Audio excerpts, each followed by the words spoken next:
교회력으로 보면 2월 둘째 주일을 예수님 세례 기념주일로 지키고 있습니다. 예수님이 30살이 되었을 때에 요한강에 나가서 세례 운동을 전개하고 있던 세례 요한에게 세례를 받으신 사건, 이것을 기념해서 이제 1월 둘째 주일을 예수님 세례 기념주일로 지키고 있는데, 예수님께서 이렇게 당신이 선수 세례 요한에게 세례를 받으시고, 또 마태복음 28장 19절에 보면 너희는 가서 세례를 주라고 명령을 하시거든요. 한번 다 같이 읽어봐요. 마태복음 28장 19절의 말씀인데 한번 봉독해 보십시다. 그러므로 너희는 가서 모든 민족을 제자로 삼아 아버지와 아들과 성령 이름으로 세례를 베풀고, 이 말씀에 근거해서 예수를 믿고 기독교에 입문하려고 하는 사람들에게는 맨 처음에 이 단계가 세례를 받는 일입니다. 처음에는 마가의 다락방에 성령이 임하고 예수님의 제자들이 성령 충만해서 거리로 나가 복음을 전할 때가 있지 않았습니까? 그때 하루에 3,000명씩 예수를 믿고 주님 앞으로 나왔다 그랬는데, 그때는 세례를 줄 때에 특별한 교육을 하지 않았습니다. 왜냐하면 성령이 강력하게 역사할 때이기 때문에 이제 세례 교육을 하지 않아도 됐습니다. 예수님께서 이제 승천하신 다음에, 그 다음에 예루살렘에 예수 믿는 사람들을 박해하는 기간이 왔습니다.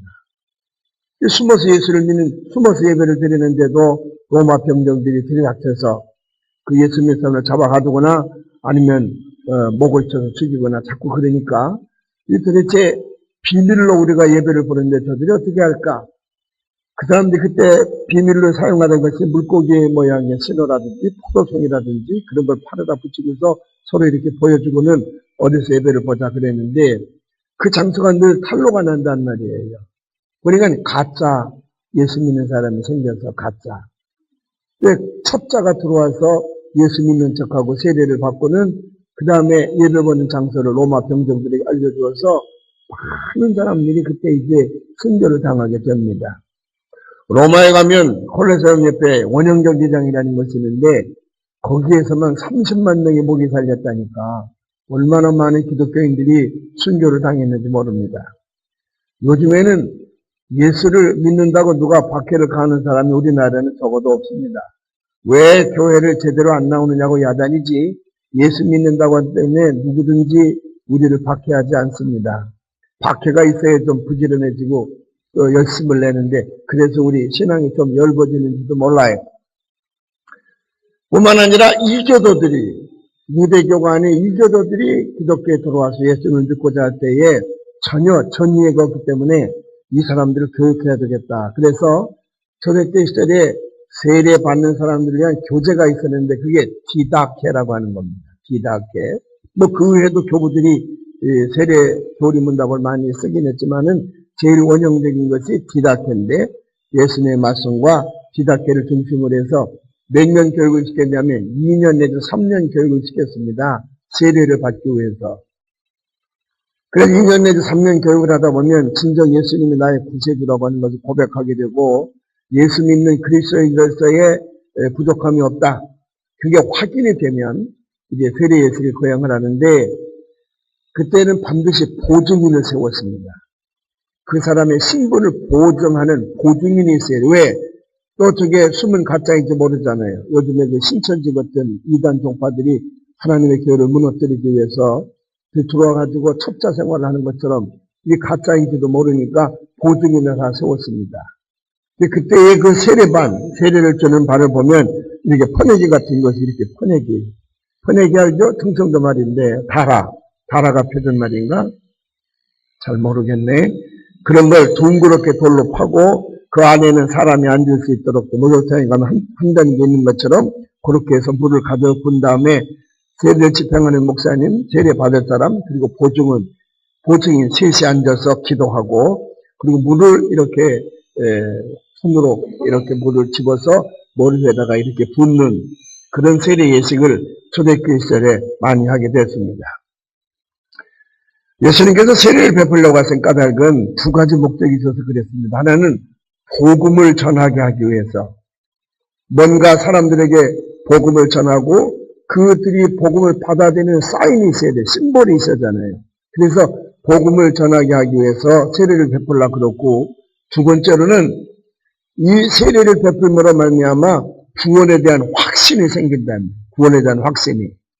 그래서 이제 세례를 베풀도록 했고, 또 제자들은 예수님도 손수 나가서 세례 요한에게 세례를 받으시고, 우리에게 지상명령으로 너희는 나가서 만백성을 제자로 삼고 그들에게 성부, 성자, 성령 이름으로 세례를 주라 명하셨으니, 초대교회 지도자들이 세례를 베풀기 시작을 합니다. 그래서 지난 2000년 동안 기독교에 입문하려고 하는 사람들에게 맨 먼저 세례의 단계를 거친 다음에야 한 교회 공동체 일원으로 삼게 되었습니다. 근데 가끔 이제 세례를 주는 방법 때문에 논쟁이 많이 일어났습니다. 어떻게 세례를 줘야 되느냐. 지라버로 세례를 밥티스마라 그러면 밥티스마. 따라서 한번 해요. 밥티스마. 우리가 먹는 밥을 얘기하는 건 아니에요. 밥티스마라 그러는데, 그 밥티스마라는 말에는 세 가지 의미가 있습니다. 하나는 물속에 깊이 잠기게 하다. 물속에 깊이 잠그다, 그런 말이 있고, 또 하나는 물을 머리 위에서부터 붓다, 물을 붓다, 그런 말이 있고, 또 하나는 채색을 하다, 채색을 하다, 이렇게 세 가지 의미가 있습니다. 근데 예수님은 요한에게 세례를 받을 때 요단강에 나가서 물에 깊이 잠겼었지요, 그래서 예수님이 요한에게 세례를 받은 걸 생각하면 물속에 깊이 들어가는 세례만이 참 세례다. 그래서 침례파, 침례교인들은 아직까지도 그걸 주장하고 그것이 옳은 세례라고 얘기를 하지요.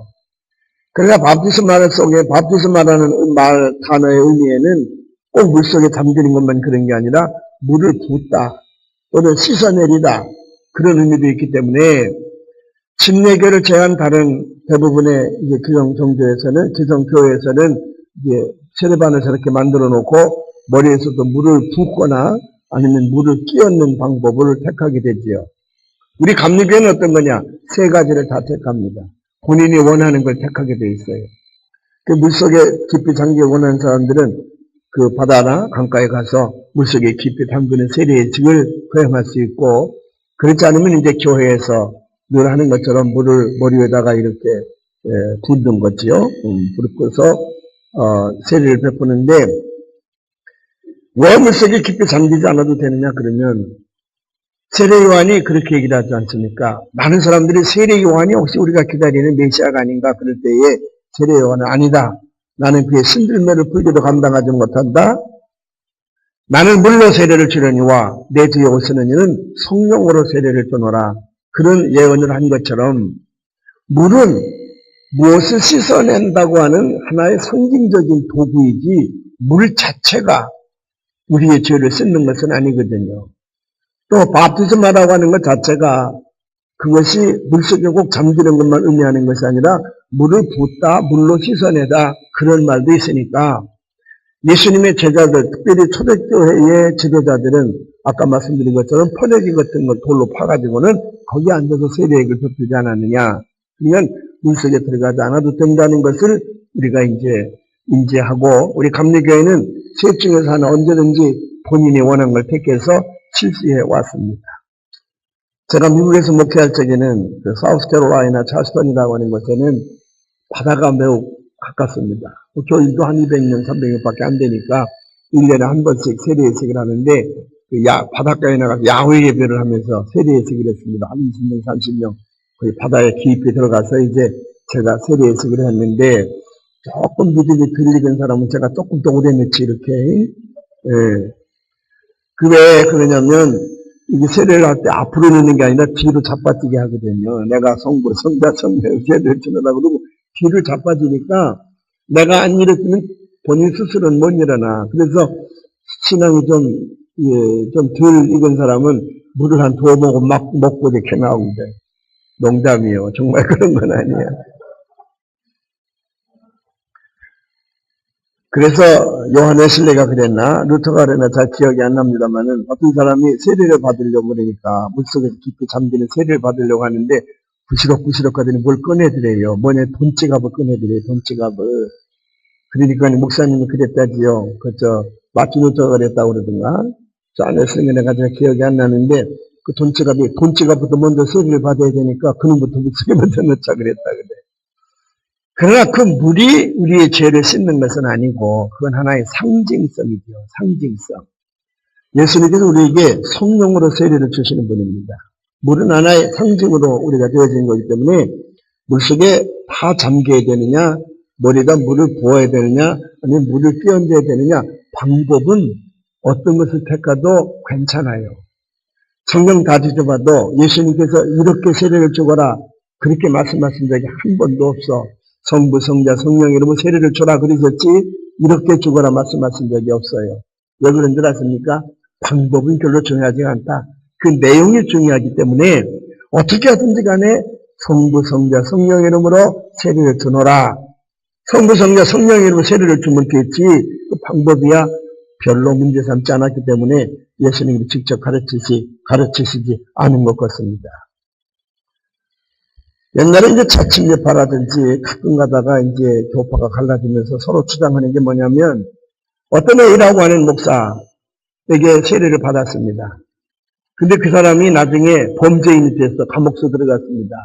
찜찜하단 말이에요.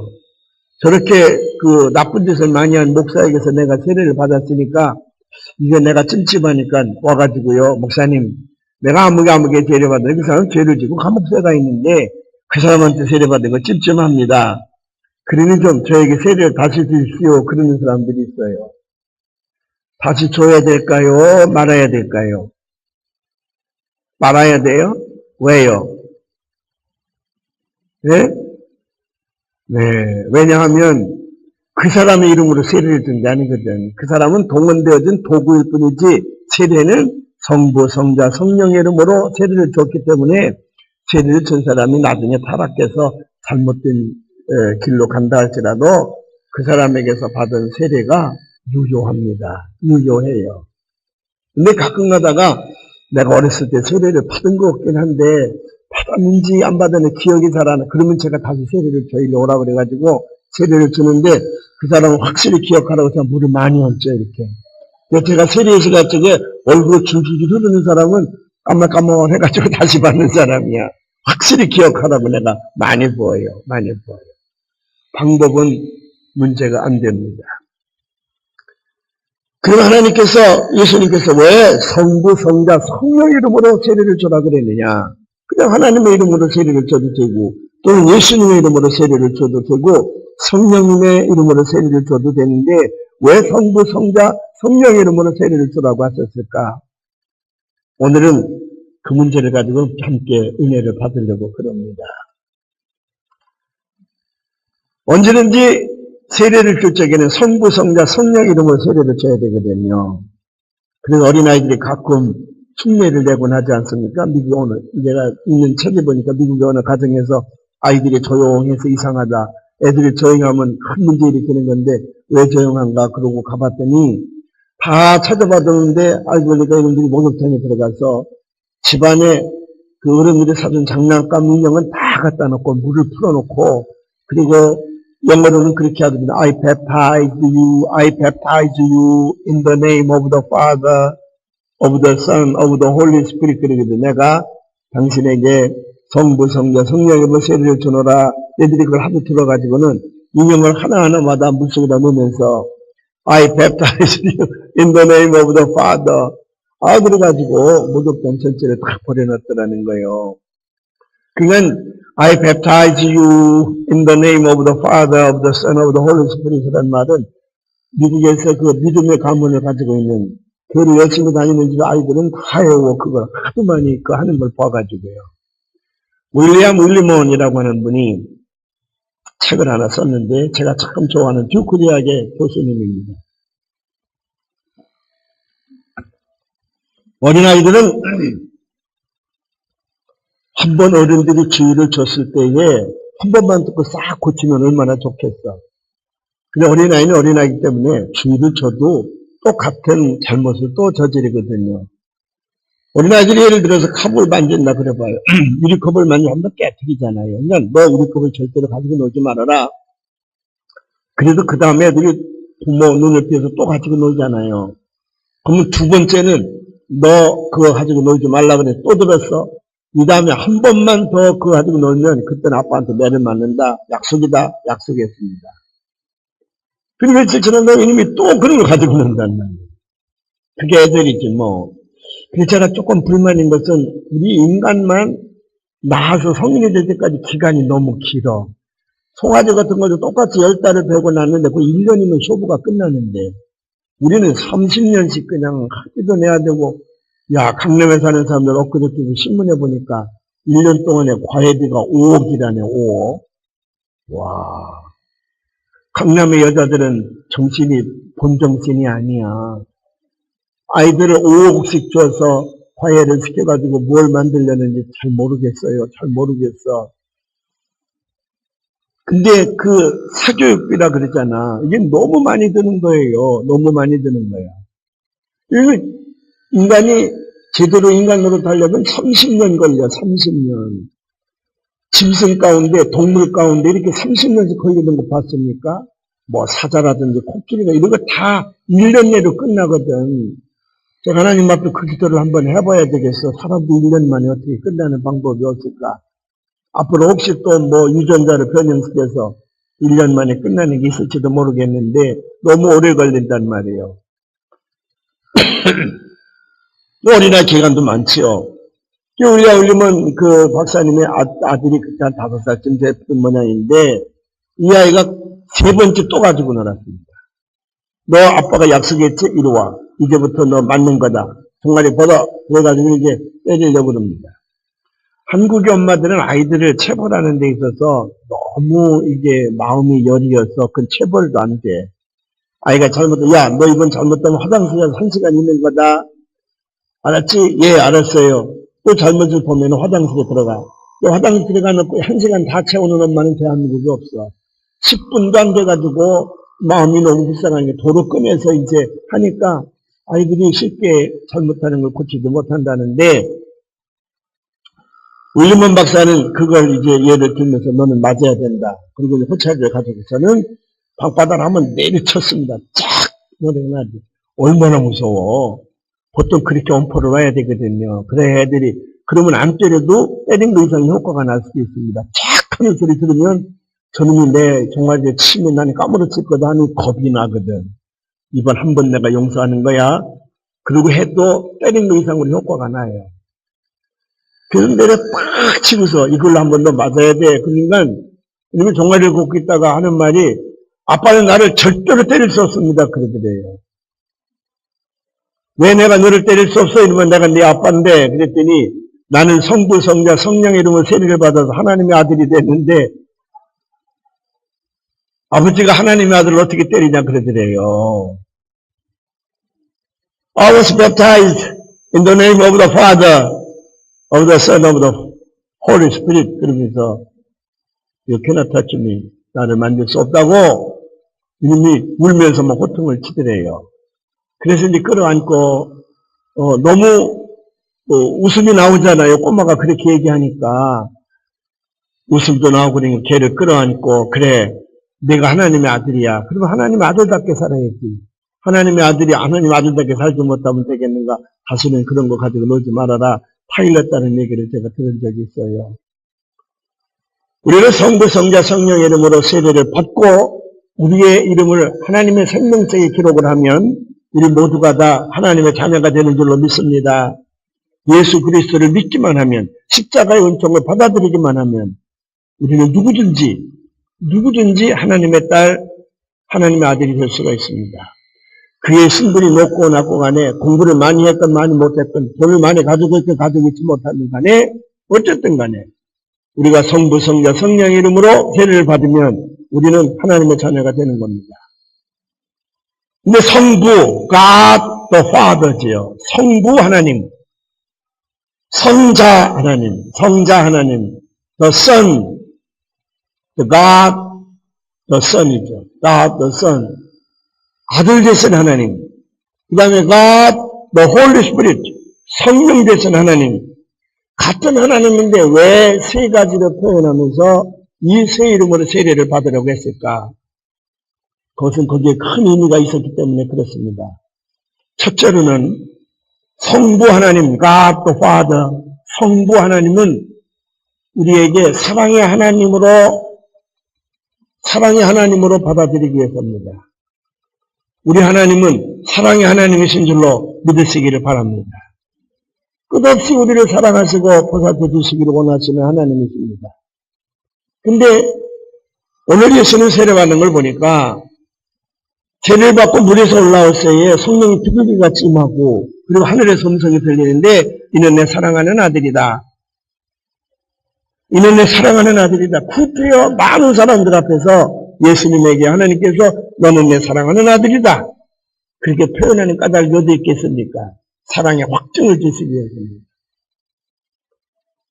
제가 글을 보니까 한국에 있는 자녀들이 우리 부모가 정말 나를 사랑한 줄 내가 안다라고 답한 사람이 아이들 가운데 30%밖에 안 된다는 거야. 나머지 70%는 아버지가 날 정말 사랑하는지 어머니가 잘 사랑하는지 잘 모른다는 거예요. 근데 그 심리학자가 어떻게 분석했냐면 부모들이 자식들에게 사랑한다는 말을 하지 않기 때문에 아이들은 잘 모른다는 거예요.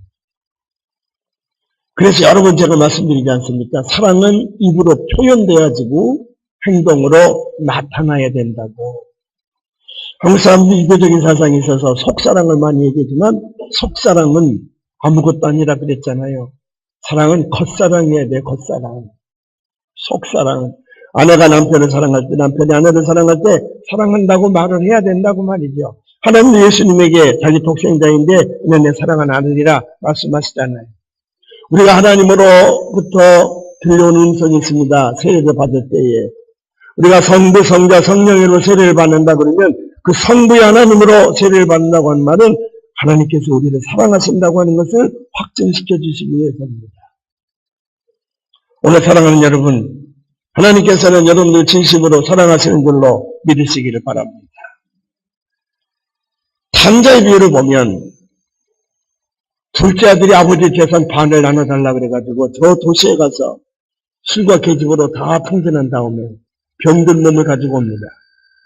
그런데 아버지를 보면 그 아들이 나간다. 자기 재산을 절반이나 가지고 나갔는데 불구하고 그 아들이 돌아오기를 손꼽아 기다렸습니다. 대문을 열어놓고 늘 기다렸어. 병든 아들이 나타나니까 맨발로 뛰쳐나갔다.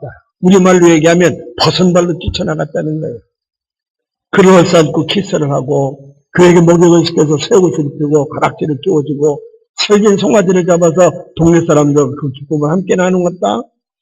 그래서 우리가 그 탕자의 비유라고 되어 있는데 처음에 누군가가 제목을 잘못 붙였다는 거예요. 그건 아버지의 사랑이야. 아버지의 사랑. 탕자의 비유는 아버지의 사랑입니다. 성부, 성자, 성령의 이름으로 세례를 받는다 그럴 때 성부의 이름으로 세례를 받는 것은 하나님이 그만큼 나를 사랑하고 계시다고 하는 확증적 표현입니다. 두 번째로 이제 성자의 이름으로 우리가 세례를 받습니다. 그 성자는 누구십니까? 빌립보서 2장에 잘 나와 있는데 우리 한번 봉독 하십시다. 빌립보서 2장 5절부터 11절에 말씀인데 우리 한번 봉독 하십시다. 너희 안에 이 마음을 품으라. 그 그리스도 예수의 마음이니 그는 근본 하나님의 본체시나 하나님과 동등됨을 취할 것으로 야기하시고 오히려 자기를 비워 종의 형체를 가지사 사람들과 같이 되셨고 사람의 모양으로 나타나사 자기를 낮추시고 죽기까지 복종하셨으니 곧 십자가에 죽으시니라. 이러므로 하나님이 그를 지극히 높여 모든 이름 위에 뛰어난 이름을 주사 하늘에 있는 자들과 땅에 있는 자들과 땅 아래에 있는 자들로 모든 무릎을 예수의 이름에 꿇게 하시고 모든 입으로 예수 그리스도를 주라 시인하여 하나님 아버지께 영광을 돌리게 하셨느니라. 본래 예수님은 하나님과 본질이 같으신 분이었습니다. 그런데 우리를 구속해 주시기 위하여 이 땅에 종의 형체로 탄생하셨다 그랬습니다. 그래서 마국간에서 탄생하셨습니다. 나중에는 우리의 죄값을 치러주시기 위하여 스스로 희생제물이 되시고 죽기까지 하나님 말씀에 순종했다 그랬어요. 이것은 겸손과 섬김의 표본입니다. 아들 예수님으로 오셔서 우리로 하여금 성자 하나님의 이름으로 세례를 받는 까닭은 하나님은 그만큼 우리를 사랑하셨을 뿐만 아니라 우리로 하여금 하나님의 자녀가 된 다음에 그렇게 예수님처럼 그렇게 겸손하게 섬기는 마음으로 살아야 된다는 의미가 거기 들어있다는 거예요. 그래서 성자의 이름으로 우리가 세례를 받는 겁니다. 세 번째로는 예수님의 세례를 받을 때에 우리는 성부, 성자, 성령 이름으로 세례를 받는데 그 성령은 무엇을 의미하느냐?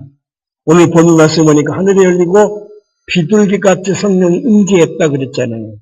우리에게 임재하시는 하나님, 그리고 우리 속에 살아 역사하시면서 우리를 보호해 주시고 우리 앞길을 열어주시고 우리를 이기게 하신 성령님, 그 성령님의 이름으로 세례를 받게 될 때에 그 성령님 우리 안에 내주하셔서 우리의 삶을 이끌어 가신다고 하는 겁니다. 그래서 성령은 누굽니까? 하늘에 계신 하나님이 우리에게 찾아오실 때에는 무엇으로 찾아오냐 그러면 성령님으로 찾아오는 거예요. 찾아오셔서 능력을 주시고 위로를 주시고 우리에게 희망을 주시고 우리에게 평안을 주시는 하나님이신 줄로 믿으시기를 바랍니다. 그래서 우리는 성부, 성자, 성령의 이름으로 세례를 받는 겁니다. 성령이 우리 안에 있지 아니하면 우리는 살았으나 온전히 산 것이 아니에요. 창세기에 보면 하나님이 흙으로 인간을 만드시고 거기다가 생기를 불어넣으니 living spirit이야. 하나님의 영입니다. 하나님의 살아있는 영을 집어넣으니 the man became a living being. 그 사람이 살아있는 존재가 되었더라. 우리 안에 성령이 있어야 됩니다. 성령이 있어야 돼요. 1968년에 양자강에다 다리를 놨답니다. 길고 높은 다리인데 다리를 이렇게 놓으니까 수많은 사람들이 그 다리를 오고 가는데 불행하게도 자살하는 사람이 자꾸 생겨. 그래서 2003년까지 몇 명이 자살했냐면 1000명이 자살을 했습니다. 끔찍한 일이죠. 그때 30대 중반이 되는 천이라고 하는 사람이 그 광경을 보고 이 다리가 자살의 도구로 쓰여서는 안 되겠다. 내가 와서 자살하는 사람을 좀 막아야 되겠다. 그때부터 자원봉사자로 와서 자살 방지 자원봉사단에 일을 하는데 무려 42명의 자살자들을 발견해서 그 생명을 구했다는 거예요. 신문기자가 찾아가서 이 수많은 사람들 가운데에 저 사람은 자살할 사람이라는 걸 당신은 어떻게 합니까? 그랬더니 이 천이라는 사람이 하는 말이 그거 아주 쉽습니다. 여기 수많은 사람 가운데에 자살하려고 온 사람은 걸음걸이가 다릅니다. 어떻게 다릅니까? 영이 없이 걷고 있습니다. Walks without the spirit. Without spirit. 영이 없이 걷는 사람이 자살하려고 하는 사람입니다. 그게 무슨 말입니까? 우리 주변에도 보면 세상 것 다 이룬 것 같지만 하나님의 영이 없는 사람들이 환락에 젖어서 결국 그 인생을 파멸로 이끌어가는 것을 볼 수가 있습니다. 그 신앙인들이 제일 무서워하는 것은 내 안에 성령이 떠나가는 거예요. 그래서 다윗도 10편 51편 11절에 보면 하나님 앞에 간절히 기도합니다. 내게서 떠나지 마소서. 내게서 성령이 떠나지 않게 해주소서. 우리 한번 봉독해 볼까요? 나를 주 앞에서 쫓아내지 마시며 주의 성령을 내게서 거두지 마소서. 아멘. 그 동숭동에 가면 지난번에 이제 우리 신년 아래시 때 제가 설교하러 갔더니 그거 어떤 목사님이 들려주셨는데 동숭동 종로가 대학로에 가면 그 동숭교회라는 교회가 있답니다. 저는 아직 보진 않았는데 그 교회 옆 벽면에 보면 큰 광고 하나가 매달려 있다는 거예요. 이 광고에 뭐라고 써있냐면 100 빼기 하나는 0 더하기 하나는 100 그렇게 써있다는 거예요. 이 작품은 누구 작품이냐 그러면 J.Ed 광고회사의 정기섭 광고 작가입니다. 우리나라 최고의 영예를 가지고 있는 정기섭 씨의 작품인데 이 사람이 왜 이런 간판을 걸게 됐냐면 IMF 때 회사가 다 무너지고 그래서 자살을 하려고 그랬답니다. 근데 마지막으로 작품 하나를 저 프랑스 칸 광고제에다가 내놓고 당첨되면 이제 자살하려고 그렇게 했는데 당첨되지도 못했어요. 떨어졌답니다. 프랑스를 갔다 오려고 하는데 어느 교회에 간판이 붙어 있는데 뭐라고 붙었냐면 하나님은 죽었다. 그리고 가로치고 니체. 니체는 죽었다. 가로치고 하나님. 그렇게 써 있는 게 있더라는 거야. 근데 그걸 읽는 순간에 가슴이 뜨거워지고 그때에 살아계신 하나님 거기서 만날 수가 있었다는 거예요. 하나님은 죽었다. 니체가 평생도록 외친 말이지 않습니까? 근데 그것 때문에 많은 젊은 사람들이 니체를 좋아했습니다. 근데 오히려 그 니체가 죽질 않았습니까? 앞으로 100년이 지나면 기독교는 이 지구상에 없어질 것이라고 큰 소리 치니까 젊은이들이 전부 고개에 모여들어서 많은 사람들이 니체를 사랑하고 존경했지만 나중에 니체는 정신병자가 되 죽었습니다. 근데 그 밑에 니체는 죽었다. 가로치고 하나님. 니체는 하나님이 죽었다고 그랬지만 하나님은 돌아가시지 않고 지가 죽었고 하나님은 니체는 죽었다. 정말로 니체는 죽었다. 누구의 말이 진리냐? 여러 가지 상상을 하게 하는 문구가 거기에 있어서 광고라고 하는 것이 이런 것이 아니겠는가? 큰 깨달음이 왔다는 거예요. 그때부터 와가지고는 교회 가서 새벽기도 열심히 하고 가서 철학기도 하고 기도 생활이 수도사처럼 계속됐다는 겁니다. 근데 하나님 그를 사랑하셔서 그 교회 가서 기도하고 있느라면 하나님께서 이제 좋은 아이디어를 주셔서 내는 곳마다 이 대한민국 최고의 광고상을 받기도 하고 특선이 당선되기도 하고 했는데 그 대표적인 것이 주머니 없는 수의를 이렇게 그려놓고 수의에는 주머니가 없습니다. 우리의 주머니는 이웃입니다.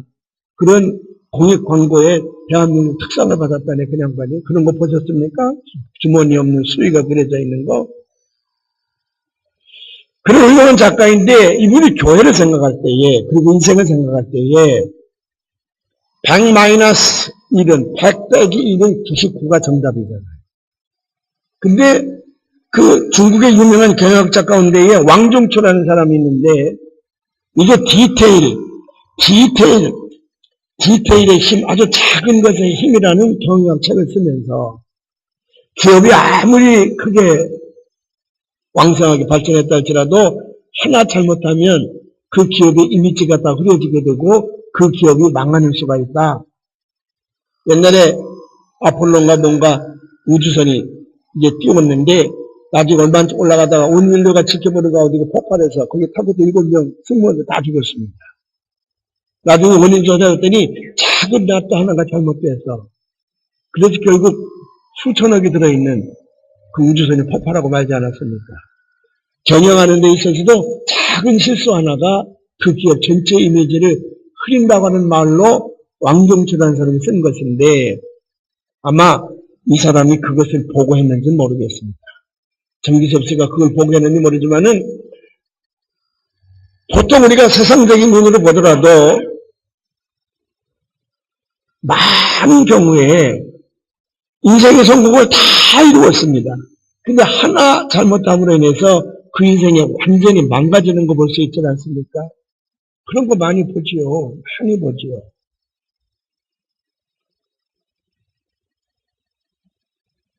제가 아는 미국에 돈 많이 번 사람은요. 정말 돈도 많이 벌었습니다. 자식들도 잘 됐어요. 은행에 돈도 많이 가지고 있었습니다. 근데 부주세요. 하여간에 돈 그렇게 많은데도 누구한테 샌드위치 한번 사는 법이 없는 분인데 그거 돈 가지고 어디다 쓰려고 그래요. 그러면 자기가 큰 기업을 상상하는 거예요. 이런 걸 만들면. 근데 어느 날 간에 조그만 무슨 힘이 잡혔다는데 바로가 수술을 했으면 괜찮았을 것인데 뭐 끝까지 무록인 모양이지 뭐. 그리고 무시를 했다가 급성 암이 됐어요. 그렇게 해서 모아놨던 다 재산 놔두고 그 사람이 세상을 떠나니까 그 돈이 누구 것이 되겠어? 그 성경의 비유가 똑같은 것이 되잖아요. 아무 같은 거 하나, 요즘에 간 반을 잘라내도 산다는데. 별거 아니라고, 그까짓 게 별거 아니라고. 은행에 쌓아둔 돈 가지고 해결할 수 있을 줄 알았지만은 그 작은 것 때문에 그 인생이 다 망가지고 말았습니다.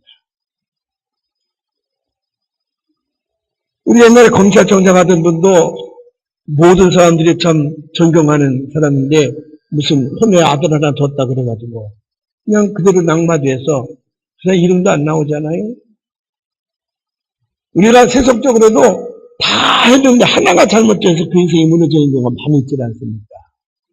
근데 정기섭 씨는 거기서 아이디어를 얻었는지 모르지만은 우리가 인생을 100% 성공했다 할지라도 하나, 그 하나가 뭐냐면 하나님이에요. 그 인생 가운데 하나님이 없으면 그 인생은 제로 0이란 말이에요. 0.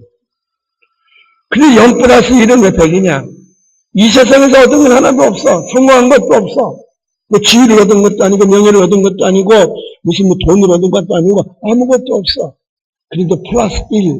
하나님만 거기 계시면 그 사람은 이 땅에서 가장 성공적인 인생을 살아간 사람이라고 말합니다. 어차피 이 세상은 영원한 세계에 들어가기 준비 기간이라 그러면 우리가 70년을 살든 90년을 살든 100년을 살든 간에 여기서 부귀영화를 다 누린다 할지라도 죽음의 끝입니다. 근데 거기 하나님이 함께 계시면 영원한 세계로 연결되어져서 우리 주님과 더불어 영생하시지 않겠습니까? 2015년 새로운 한 해를 우리에게 주셨는데 물론 세상의 것들도 다 중요하죠. 다 중요합니다. 그러나 더욱 중요한 건 뭐냐면 내가 하나님을 모시고 사느냐예요. 내가 성령님을 모시고 사느냐. 우리 하나님은 나에게 사랑의 하나님으로 그리고 겸손과 섬김의 예수님으로 또 우리와 함께 하신 성령님으로 우리에게 찾아오셔서 우리를 온전케 이끌어 가시려고 하시는데 그 하나님을 모시고 살겠습니까? 아니면 그 하나님을 놔두고 세상 것 거기 매달려 살겠습니까? 정기섭 씨에게 의하면 세상 것 다 가졌다 그래도 플러스 하나, 마이너스 하나 그 하나가 없으면 하나님이 없으면 그 인생은 모두가 다 헛된 것이라 그랬는데 세상 것 다 갖지 못했다 할지라도 그 하나님 하나만 가지면 나는 이 세상을 100% 성공적인 인생을 살아갈 수 있다 그랬는데 여러분들은 무엇을 택하시겠습니까?